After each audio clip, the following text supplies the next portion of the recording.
Hi, my name is Azar Majidi. I am a political activist from Iran.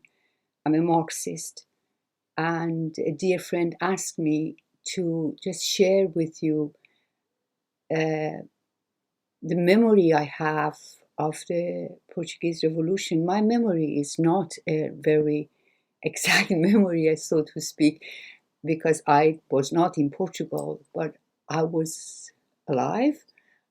I was an activist. I was a revolutionary, I was a Marxist, and I can say that the news of the Portuguese Revolution was just so exciting. We were so happy to hear it. Uh, we did not expect it, of course, and especially it was, if I'm not mistaken, if it was 75, so it was 2 years after the Chilean coup d'etat, which was a horrible event that shook the world. Everyone became so upset, sad, and scared that what US was capable of doing. And then seeing the revolution in Portugal, it was such a relief. And you probably know that 3 years after that, it was the Iranian Revolution, and I was very active.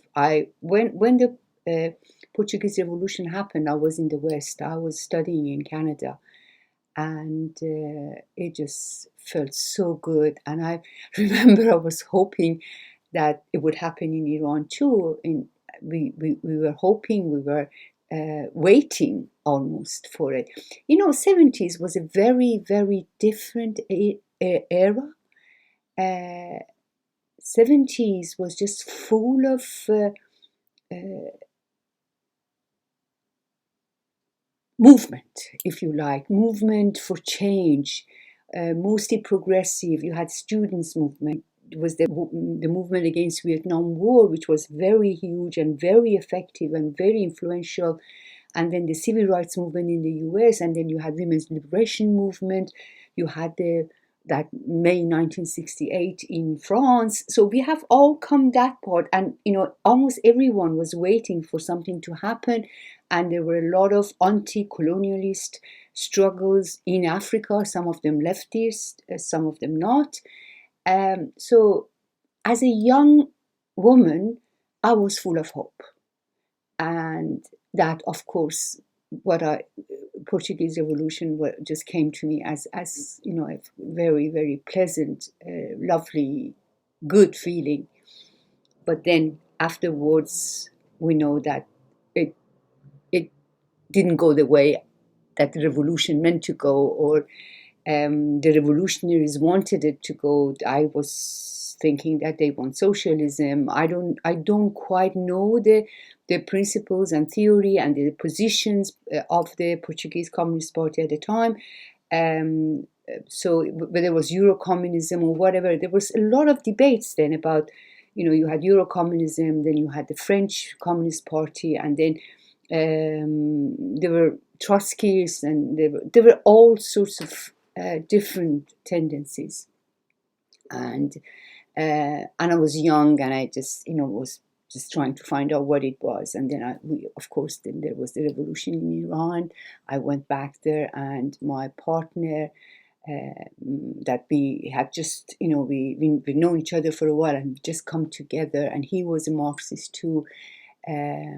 His name was Zubin, but then he's known as Mansour Hekmat because he became the leader of the Working Communist Party of Iran. A Marxist revolutionist. He's written a lot, and he has a very great contribution to Marxist theory, the practical part of it, and so on and so forth. And I remember that once, just in the early times, we talked that what happened in Portugal was so sad for us anyway, because we wanted a different outcome, I must say. And how we, as revolutionary Marxists, we should sort of be aware of the theory and that we have, and the principles, and how we can make sure that the revolution is successful. It's not easy. Well, even Soviet Union, the revolution with that huge failed, to my opinion. What came out of it was a state capitalism, not socialism. And of course, Portugal failed. Iranian revolution failed even more miserably in that sense that US managed a regime change with the help of the West and brought the Islamists to Iran. We're not talking about Islamist revolution, even though now again in Iran we have this, there is a movement against the regime. But I just finish it with this note.